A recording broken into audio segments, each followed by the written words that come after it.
I'm Ben Dombey, and I crafted the Federalist wine glass. I've been working with glass for almost 16 years exactly. I was really fortunate. I got into glass blowing when I was a senior in high school and was just immediately hooked. So the Federalist glass is really unique because it's really thin, and to make the thinner glass is just much more technically challenging. So when I make the Federalist glasses, I start with a 5-foot preheated steel tube that I stick in the furnace and what we call a gather up some glass and twirl it like I'm twirling honey out of a jar. And then I shape the molten glass with a cherry wood spoon, which we call a block. And you're just able to shape the glass into essentially this perfect Q-tip shape.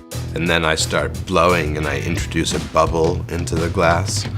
And then I get that really, really hot in what we call a reheating furnace. It's, a little over 2,000 degrees Fahrenheit. After the bubble essentially is shaped, I make what we call a constriction or jack line. Then I stick a handle on the bottom of it, which we call the punty or a bridge. And then I actually literally break the glass off this blowpipe and switch it onto the handle.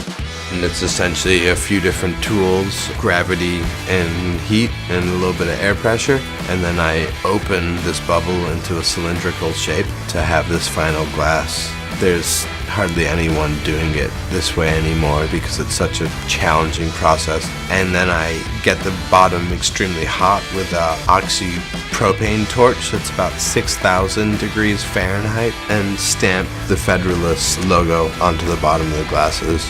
And I say these glasses take about 10 to 15 minutes and 15 years of practice.